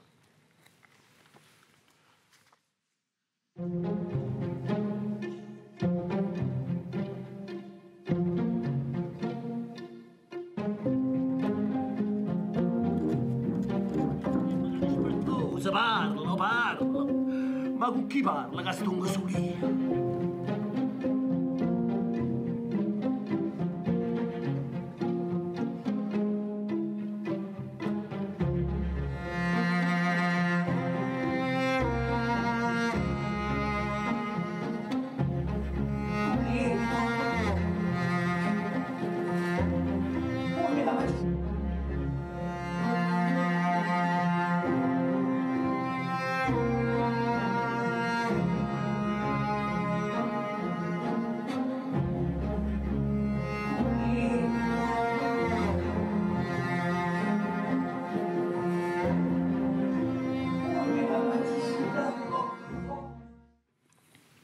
Voilà, ces deux spectacles qu'on peut voir dans la même soirée, hein, sont deux spectacles très courts, l'un en Célestine en début de soirée et l'autre en grande salle dans la soirée. Vraiment, ça vaut le coup de découvrir les deux contes mis en scène et interprétés par Emma.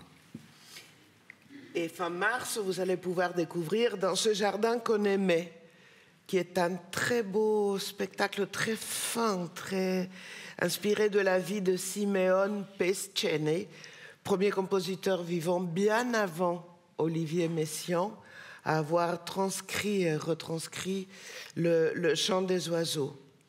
Dans ce jardin qu'on aimait, de Pascal Quignard, on raconte l'existence singulière, très singulière de cet homme particulièrement sensible à la poésie et à la splendeur du monde. C'est le 5e texte de Pascal Quignard que Marie Vial, que vous avez pu voir en début de saison dans Skylight, ma dernière mise en scène. Donc Marie Vial met en scène et interprète ce texte. Dans ce jardin qu'on aimait, c'est l'histoire d'un homme qui s'appelle Simon Pescene, qui est un compositeur dans les années 1860 à 1890 aux États-Unis, qui a commencé à noter les chants d'oiseaux qu'il entendait dans son jardin. Et en fait, Pascal Quignard a écrit une histoire à partir de cet homme qui a réellement existé. Et en fait, c'est l'histoire entre lui et sa fille. Voilà. Donc c'est une histoire d'amour et une histoire de musique. Et c'est une histoire d'amour parce qu'en fait cet homme perd sa femme. La mère meurt quand elle accouche de sa fille. Et quand la fille arrive à l'âge de sa mère, le père la chasse parce qu'il veut rester seul avec le souvenir de sa femme. Seul avec son amour perdu. Et à l'intérieur de cet amour perdu, il se renferme, puis s'ouvre au monde et aux oiseaux qu'il entend autour de lui et à tous les sons du monde. Voilà. Sa fille part, elle traverse elle-même sa vie, son épreuve, et puis elle revient et ils composent le livre ensemble. Ils composent son livre, qui est un livre qui a existé, qui s'appelle Wood Notes Wild, notes de la musique sauvage. Et voilà. Et Philippe Torreton revient fin avril, encore une fois au Célestin, en compagnie cette fois-ci d'Anne Brochet et des 3 autres acteurs pour interpréter la magnifique pièce de l'auteur que nous aimions tant et dont nous parlions tout à l'heure, Laurent Mauvigné, et que met en scène Arnaud Meunier, que vous connaissez bien aussi. Il a fait plusieurs spectacles ici. Tout mon amour est une pièce où rôdent les fantômes. Et c'est un véritable thriller familial dans la lignée des plus grandes tragédies. Cette saison, j'aurai le plaisir de mettre en scène une pièce de Laurent Mauvigné qui s'appelle Tout mon amour. Laurent Mauvigné, il est plutôt connu comme romancier. Vous avez peut-être lu Des hommes, vous avez peut-être lu Continuer. Ce sont des romans qui souvent sont adaptés au cinéma. Et là, il s'agit vraiment d'une pièce de théâtre. C'est sa toute première pièce de théâtre. Elle raconte l'histoire d'un couple qui revient dans la maison familiale au moment de l'enterrement du grand-père. Ils ont évidemment hâte d'expédier l'enterrement et puis les choses administratives. On comprend que la chose est un peu douloureuse. Et soudainement surgit une jeune adolescente d'environ 16 ans qui va bouleverser tout leur projet. C'est alors qu'on va comprendre ce qui s'est passé dans les 10 années qui ont précédé ce retour dans la maison familiale et plonger à l'intérieur des secrets et des mystères de la famille, où les vivants vont se faire se rencontrer les morts, des fantômes vont pouvoir aussi agir à l'intérieur de la pièce. Et là, on retrouve toutes les thématiques chères à Laurent Mauvigné, les histoires de famille, les secrets, les vivants, les morts, toutes ces choses-là qui font de cette écriture si particulière, écrite au scalpel, une sorte de partition très puissante pour l'émotion et pour les comédiennes et les comédiens. J'aurai le plaisir de retrouver Philippe Torreton, qui est devenu un complice et qui jouera pour la première fois avec Anne Brochet.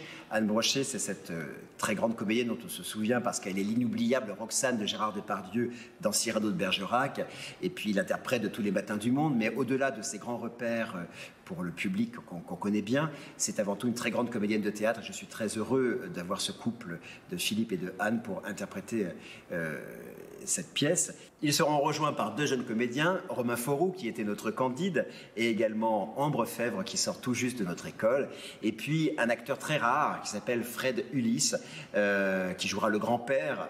Je dis que c'est un acteur rare parce que c'est un immense acteur. Vous connaissez son visage et vous ne connaissez pas son nom en général, et donc ça fera un quintet magnifique pour l'interprétation de cette pièce partition écrite au cordeau. C'est ce petit trailer, Arnaud l'a enregistré voici un certain temps, puisque c'était aussi une création la saison 20, pendant 21. la période du Covid qui a été annulée, reportée, etc. Donc qu'il a pu présenter tout récemment uniquement. Et Fred Ulysse, qui jouait dans le spectacle, est décédé malheureusement. C'est Jean-François Lapalu qui interprète le rôle du père. L'autre grand dramaturge français de la fin du XXe siècle, c'est Bernard-Marie Coltès, et Combat de nègres et de chiens, c'est sans doute une de ses pièces les plus puissantes. Elle va être ici prise en charge par le collectif Cobalt, que vous connaissez peut-être parce qu'ils ont présenté plusieurs spectacles à la Croix-Rousse, et notamment Hamlet cette saison. C'est donc Mathieu Boisliveau, Thibaut Perrenou et leurs complices qui sont vraiment les chantres d'un théâtre hyper incarné, au plus près des spectateurs. Et eux aussi, tout comme Sylvie Orsier dans la petite salle, ils vont transformer cette salle-ci, pour le coup, pour que vous puissiez être effectivement au plus près des acteurs dans cette salle à l'italienne qui, même si le rapport très intime qu'elle propose est vraiment très singulier, on ne peut pas dire que vous soyez toujours au contact des acteurs. Donc ça va être un spectacle très étonnant et qui va résonner ici, cette pièce qui dit la violence du monde, la peur de l'autre, le poids de la souffrance. Elle va être ici vraiment interprétée dans une version très singulière. Et nous arrivons... Non, ah non, c'est toi encore. C'est une pièce très excitante puisqu'elle a été écrite comme un thriller, comme une enquête. Donc il y a vraiment, dès le départ, la dramaturgie du mensonge qui arrive. Un ouvrier a été tué sur le chantier et le frère de celui-ci vient réclamer le corps. Sauf que le corps a été jeté dans l'égout et qu'on ne peut pas lui rendre. Donc à partir de là, dès le départ, la dramaturgie du mensonge arrive et les 3 personnages qui vont être en face de cet homme vont tout faire pour essayer de cacher la vérité. Je dis 3, mais en fait ils sont 2, et il y a une femme qui arrive en même temps que cet homme noir dans cette cité entourée de palissades et de miradors pour venir rejoindre un des ouvriers, enfin en l'occurrence le chef de chantier. C'est une pièce qui se compose de 20 scènes et il y a 13 face à face. Donc structurellement, c'est vraiment des duels. On sait l'amour de Coltès pour les scènes de deal, de négociation. Donc voilà, ça négocie tout le temps. C'est une machine à jouer pour les acteurs. Il y a des enjeux complètement fous et très lourds à chaque scène. Donc il faut rentrer chargé. C'est une pièce pour les acteurs. C'est une pièce de duo, de duel. Et voilà, on a une formule pour ça. Nous, ce qu'on aime dans le travail, c'est toujours fouiller, toujours creuser, toujours racler. Donc voilà, c'est vraiment une machine pour les acteurs à aller jouer et essayer de titiller l'autre et d'aller se provoquer. Voilà, c'est du combat. Dans la série des seules en scène dont on vous parlait tout à l'heure, cette fois-ci, c'est une femme, Bénédicte Cerruti, que vous avez peut-être vue dans Médée cette saison, qui, sous la direction de Chloé Dabert, réalise une performance magistrale sur un texte de Dennis Kelly, grand auteur anglais, sans doute l'auteur anglais le plus joué aujourd'hui. Dennis Kelly, il livre ici un monologue choc qui commence comme un stand-up et qui finit en tragédie. Bénédicte Cerruti nous fait rire, nous bouleverse, et elle déploie un prisme totalement étonnant de sentiments et d'émotions. J'ai rencontré mon mari dans la file d'attente d'embarquement d'un vol EasyJet et je dois dire qu'il m'a tout de suite déplu. C'était en Italie. J'étais partie voyager, sans but particulier ou pour genre voir le monde. Mais parce que je savais plus ce que j'étais en train de foutre de ma vie et que j'étais tout simplement incapable d'imaginer de me mettre à chercher un boulot de merde de plus. Alors j'ai donné ma démission, j'ai récupéré mon solde de tout compte, la caution de l'appartement et une belle carte de crédit toute neuve. Et j'ai planté une aiguille sur une carte du monde, décidée à partir là où elle tomberait, genre Paris, Calcutta, New York, Dubaï. Et c'est tombé sur Southampton. Ça aurait pu être n'importe où et c'est tombé sur Southampton. Et je me suis dit, bah, c'est le destin, suis ton destin. Peut-être que le reste de ta vie commence là. Et c'est comme ça que je me suis retrouvée à Southampton. Pendant 3 jours. Le temps qu'il m'a fallu pour me dire j'emmerde les destins et je suis montée dans un train pour Paris. Paris est un trou. Désolée, non, c'est vrai. Et il serait temps de le dire. La France, c'est beau. Je suis allée un peu partout en France et c'est quelque chose. Mais Paris, vous appelez ça une mégapole, c'est Leeds, avec des rues plus larges. Je suis vraiment pas partie dans l'espoir de rencontrer quelqu'un. Parce que vous voyez, cette période voyage de ma vie avait immédiatement suivi ce que j'appelle maintenant ma période cuite drogue baise. C'était pas le festival de Fès dont on rigole avec ses potes homo, genre Sex and the City. Non, c'était du sale, du dépravé, de la baise, quoi. Vous venez découvrir la suite. Et au mois de mai, nous allons recevoir la cerisée par le TG-Stan. Les Stan, comme on les appelle, n'étaient jamais venus au Célestin encore, alors qu'on les adore. On les adore. On adore leur théâtre qui s'affranchit des codes de la représentation et qui fait résonner les œuvres d'une façon extraordinairement au présent. Il nous propose ici une version vivante, joyeuse et singulière de la Cerisée, la dernière pièce de Tchekhov, encore un russe. Vous en serez décoiffés.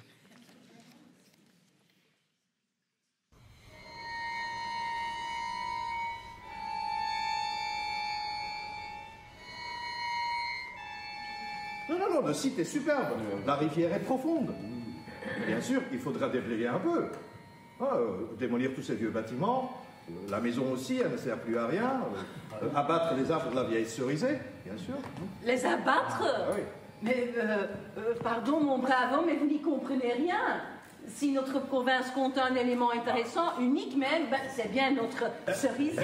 Elle n'est unique que par sa taille. Elle ne produit des cerises que tous les 2 ans. Et vous n'arrivez même pas à les écouler, personne ne veut les acheter. Elle figure même dans l'encyclopédie. Écoutez, si nous ne trouvons pas d'alternative et ne prenons aucune décision, la cerisée et le reste du domaine seront vendus aux enchères le 22 août.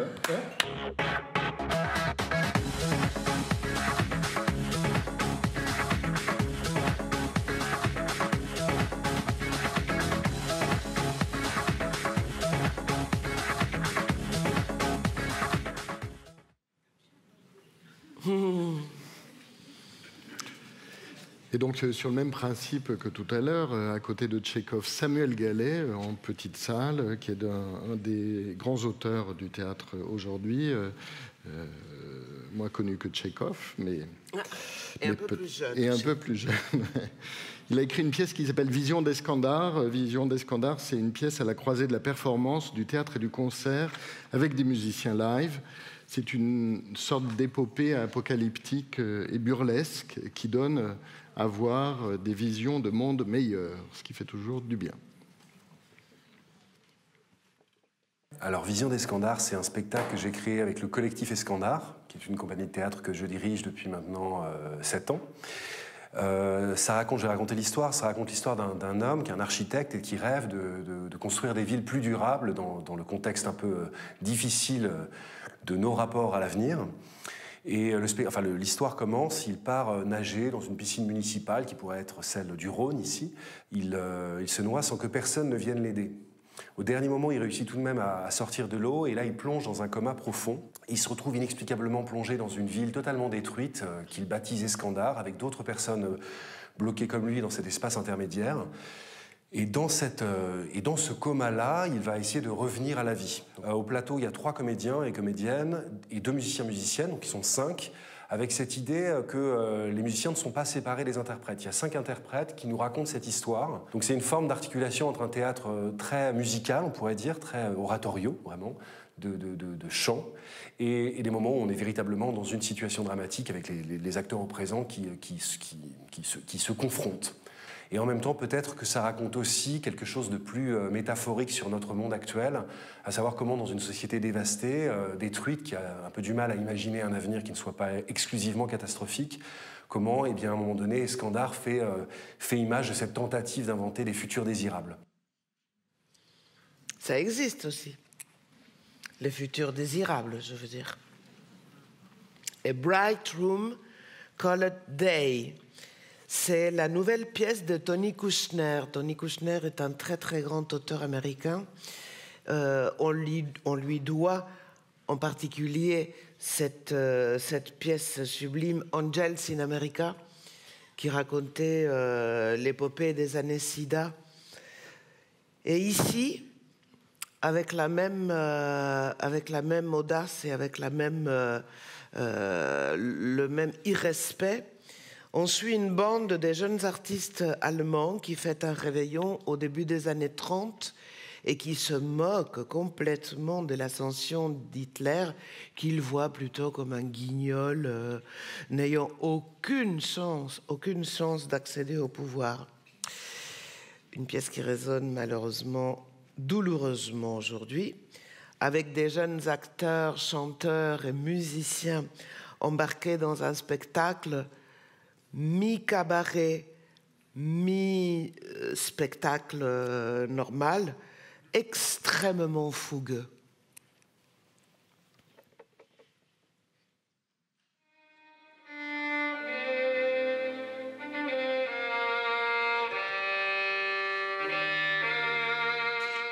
Hier soir, je suis allée à un meeting. Un grand meeting, il y avait un orateur. Je ne sais pas qui c'était. Mais il a dit des choses, que c'est ici que le capitalisme va livrer son dernier combat, ici, en Allemagne.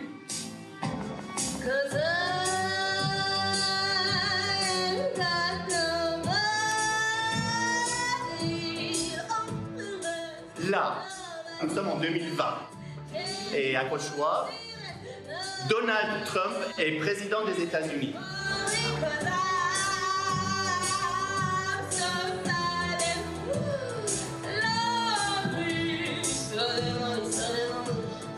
Je n'ai jamais été ce genre de peintre.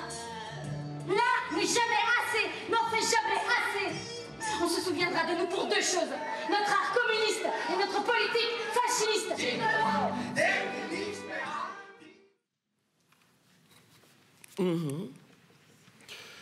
Don Juan, la Comédie Française, Laurent Lafitte, est-il besoin d'en dire bien plus pour vous donner envie de venir voir ce spectacle? Peut-être oui, vous dire que la lecture de ce Don Juan par Emmanuel Domas ne manquera pas de vous surprendre et de s'inscrire en vous longtemps après que vous l'ayez vu.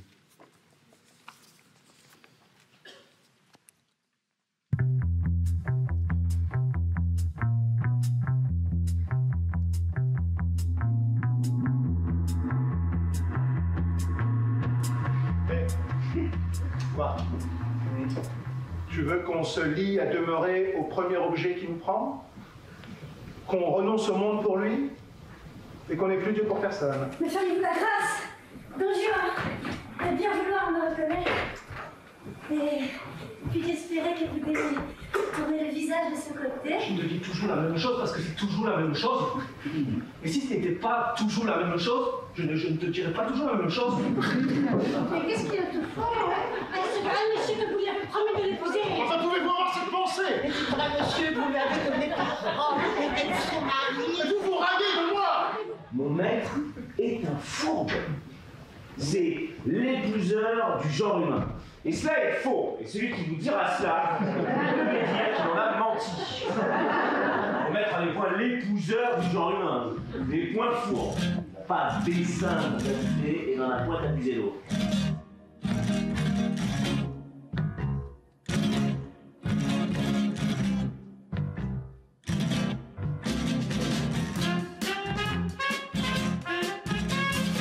Vous n'avez qu'à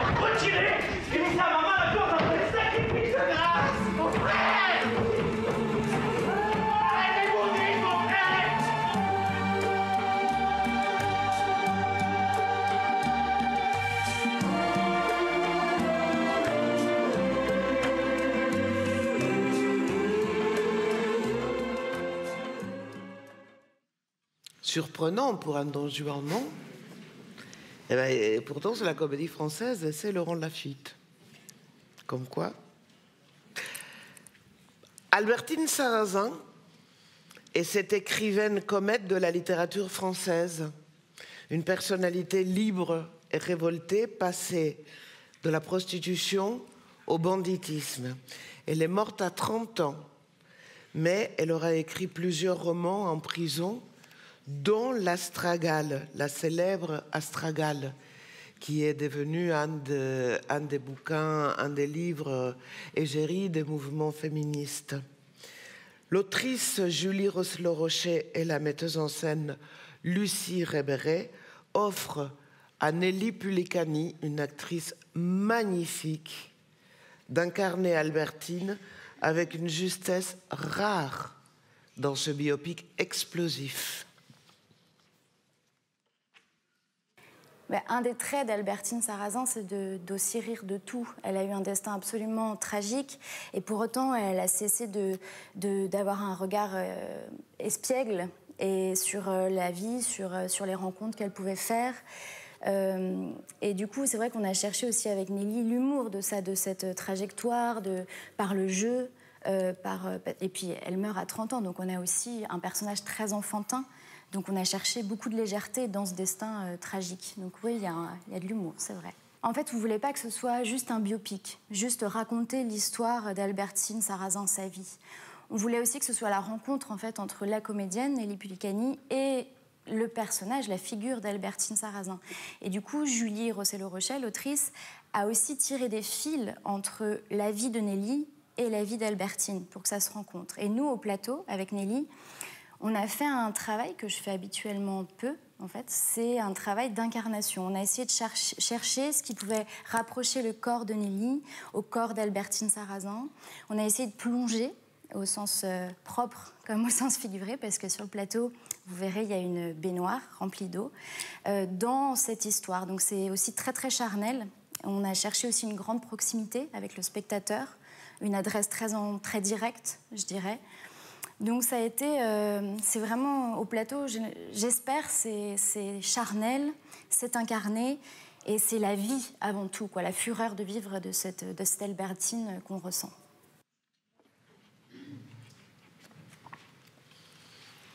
Voilà, et en fin de saison prochaine, donc dans un an pratiquement, nous serons très heureux de retrouver le festival de cirque de Mathurin Bols et sa compagnie MPTA, qui a inscrit tant de moments inoubliables au Célestin, à l'intérieur du théâtre et sur la place. Et dans le cadre de ce festival, il y aura 2 propositions. La première, c'est une création spécifiquement pour les Célestins, donc in situ, à la fois à l'extérieur et à l'intérieur, d'une jeune compagnie de cirque qui s'appelle le Galactique Ensemble, et qui créera un spectacle spécialement pour ici, pour les Célestins, une aventure théâtrale loufoque, déambulatoire et acrobatique pour toutes et tous, évidemment les plus jeunes. Ça sera du 7 au 10 juin. Et ça s'appelle Presque Fresque. Et ensuite...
Voilà, donc c'est un florilège des images des créations d'utopistes, et particulièrement au Célestin, vous l'avez vu.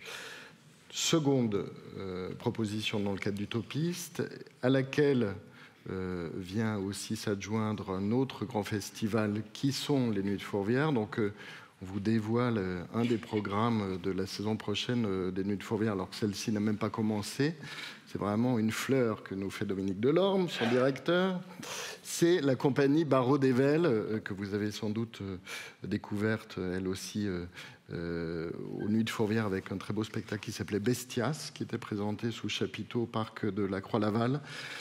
C'est un de leurs grands succès que nous allons reprendre ici. Le spectacle s'appelle Là, et c'est un ballet d'une poésie unique et d'une beauté rare pour un couple d'humains et un corbeau pie.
Bon, vous avez vu qu'ils sont deux sur le plateau et un corbeau, mais ils sont beaucoup à faire ce spectacle et que c'est un très beau spectacle.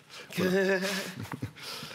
Je voulais vous parler de deux soirées uniques qu'on va faire la saison prochaine. La première soirée, le 5 décembre à 20h30, pour marquer justement le 60e anniversaire de l'indépendance d'Algérie. Nous présenterons le journal de Mouloud Feraoun, le grand romancier kabyle assassiné par l'OAS 4 jours avant le cessez-le-feu, et interprété sobrement mais magnifiquement par Samuel Churin, accompagné au violoncelle et dans la mise en scène de Dominique Lourcel. Et le deuxième... Non, je ne crois pas. Il y a un teaser ? Si. Si on prend le terme, c'est une expression tirée du journal de Mouloud Feraoun, où il fait le bilan sur 130 années de colonisation française en Algérie, et sur cette absence absolue de dialogue entre les deux communautés, qui les résume dans cette expression le contraire de l'amour, qui n'est pas la haine du tout, mais qui est l'indifférence réfléchie, comme il le dit très très bien dans son journal. Alors, au-delà de ça, le contraire de l'amour, c'est l'adaptation que j'ai faite de ce journal. Et c'est un texte unique par le regard qu'il porte sur les événements, par la situation qui est la sienne, son rapport au réel qui est en même temps totalement impliqué émotionnellement, et à distance, il a une sorte de regard de sociologue, ce qui fait qu'il est capable d'analyser ce qui s'est passé, ce qui se passe, et ce qui va se passer, parce qu'il a un regard sur l'Algérie à venir qui est d'une clarté incroyable. C'est d'abord un travail sur le verbe, sur l'écriture et sur la transmission maximale du sens. C'est vraiment d'abord un travail de direction d'acteur, de rythme aussi, mais rendre compte des rythmes intérieurs de l'écriture, une sorte de mouvement perpétuel.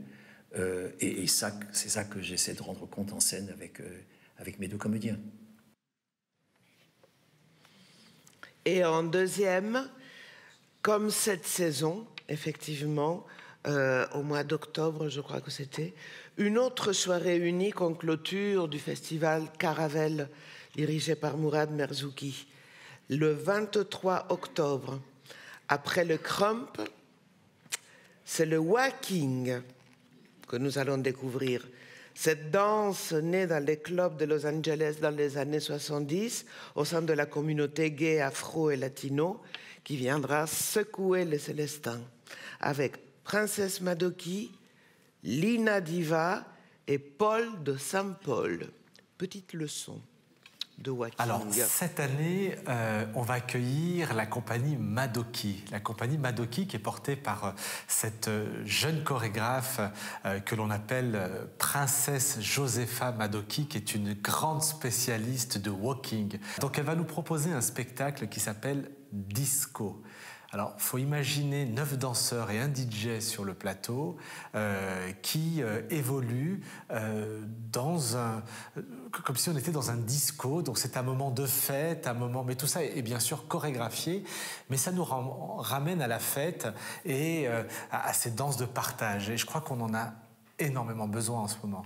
On va également investir le parvis des Célestins avec un grand moment où Caroline, qui est une danseuse de walking également, va proposer un spectacle en plein air avec des danseurs amateurs et ces danseurs professionnels. Donc ça sera un spectacle pensé pour l'extérieur, un spectacle pensé pour le parvis, avec un public qui sera autour, public qui sera aussi très proche des danseurs. Et donc c'est une façon aussi d'investir l'espace public et de ramener la danse à l'extérieur. Voilà, vous dire quelques mots encore sur NOS. NOS, c'est un programme de création européenne dans lequel nous sommes engagés aux côtés de 3 autres théâtres et 4 écoles. L'ENSAT, évidemment, à Lyon. 2 théâtres portugais, Lisbonne et Porto, et un théâtre en Galice, qui est le théâtre de Vigo. Et oui, l'école de Vigo est le théâtre de Saint-Jean de Compostelle. Je vois Emmanuel qui me dit oui. Donc c'est ça. Cette saison, nous présenterons en toute fin de saison, vraiment le 15 et 16 juillet, avec ces jeunes acteurs, le Tartuffe de Molière, dans la mise en scène de Tonan Quito, que vous pourrez découvrir en Célestine les 15 et 16 juillet. C'est entrée libre. Et la seconde édition, en 23, c'est Claudia qui mettra en scène, avec à nouveau les élèves comédiens. Du 16 au 18 juin 23, et ça sera Électre de Sophocle. Voilà. NOS. Incandescence, c'est le prix Célestin devenu prix Incandescence en coopération avec le TNP. Donc le TNP nous rejoint dans ce soutien absolument nécessaire aux compagnies de la région Auvergne-Rhône-Alpes afin de mettre en lumière les talents de cette région, et Dieu sait qu'il y en a beaucoup. Ce festival qui décerne un prix au meilleur spectacle et à la meilleure proposition de spectacle, donc à la meilleure création en devenir, il aura lieu les 28 et 29 juin pour la section maquette, donc les spectacles à découvrir, qui seront des futurs spectacles, et puis des futures créations, pardon, et la sélection spectacle, donc les spectacles déjà existants, 6 spectacles à découvrir les 1er et 2 juillet. Et à l'issue de ces 4 journées, on décernera 2 prix, le prix de la maquette et le prix du spectacle. Et puis une dernière initiative, c'est avec nos partenaires de la Cinéfabrique, ça s'appelle Écran Rouge, c'est écranrouge.com, je vous invite à aller découvrir sur cette plateforme gratuite évidemment de visionnage en ligne des films très talentueux réalisés par des jeunes cinéastes de la Cinéfabrique qui proposent un autre regard de cinéaste sur les œuvres de la saison ou sur des thématiques qui traversent les saisons des Célestins, et notamment le très beau petit dernier de la série qui s'appelle « C'est comme ça », qui est réalisé par Maxime Kayser et qui est en écho à La Mouette. Ça fait partie de tout un programme, si vous voulez, de travail d'éducation artistique qu'on mène tout au long de l'année avec plusieurs partenaires et qui, évidemment, n'est pas le type d'activité comme ça qui est le plus mis en lumière en général, mais qui est une partie extrêmement importante de notre engagement, aussi bien citoyen qu'artistique vis-à-vis de la ville de Lyon, de la métropole et même de la région Rhône-Alpes. Et un travail quotidien avec des ateliers, avec par exemple, haut-parleurs qui sont des ateliers en milieu scolaire, en collège, en lycée, enfin toute une gamme. Vous pourrez les regarder dans la brochure si ça vous intéresse. Il y a le détail précis de tout ce que nous faisons. Il ne nous reste plus qu'à... Oui, avant de terminer, peut-être les remerciements d'usage qui n'en sont pas moins sincères et évidemment un remerciement tout particulier à nos financeurs, la ville de Lyon et le Grand Lyon, la métropole. Ces remerciements sont d'autant plus chaleureux et sincères, encore une fois, que l'accompagnement des pouvoirs publics dans cette période particulièrement difficile pour le spectacle vivant et la culture en région Rhône-Alpes est évidemment fondamental. Et que le leur est indéfectible, pour l'instant. Les partenaires pour le programme éducation artistique, l'Académie de Lyon, le préfet de la région Auvergne-Rhône-Alpes, les mécènes de saison, le Cercle des Célestins, la Banque Rhône-Alpes, le groupe LDLC, la holding Textile Hermès. Les mécènes de projets, donc qui nous rejoignent sur des projets d'éducation artistique, Vivendi Create Joy Fund, le groupe SEB, la Fondation de l'Olivier, le Grand Café des Négociants, la Fondation Terre d'Initiative Solidaire, la Fondation d'entreprise de la Banque Populaire Auvergne-Rhône-Alpes. Les partenaires médias, Arte, France Culture, Télérama, France 3 Auvergne-Rhône-Alpes, sceneweb.fr. Les partenaires des créations, JC Deco, le Citral, Only Lyon. Et le soutien à l'accueil des spectacles, la maison Martin Morel, qui habille nos ouvreurs et ouvreuses, Patrice Mulato et l'agence Rouge Granit. Je voudrais naturellement remercier très chaleureusement et de façon très admirative Jean-Claude Gotting, qui, à travers ses dessins, a finement interprété l'humeur de cette nouvelle saison aussi, sur la brochure que vous avez et qui va se décliner dans toutes les affiches de la saison. Évidemment, un immense merci à toutes les équipes du théâtre, toujours aussi engagées au service des artistes et du public, qui ont préparé avec nous notre belle saison. Un petit clin d'œil tout particulier à Mathieu Sangivi, qui est notre vidéaste, qui a réalisé les teasers de saison, le teaser d'Utopiste aussi, la plupart des teasers des spectacles que vous avez vus. Et puis peut-être un salut tout particulier, un remerciement très sincère aussi à Antoine Pic, qui est notre directeur technique et qui va nous quitter bientôt pour prendre sa retraite bien méritée. Après toutes ces années au service du spectacle, peut-être peut-on l'applaudir. Il est là. Tout comme le reste de l'équipe.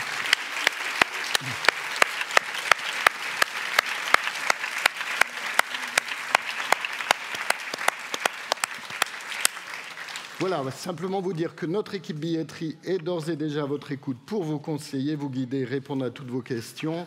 Vous remercier toutes et tous de cette attention soutenue que vous nous avez offerte et accordée pendant 2 heures pratiquement. Bonne soirée.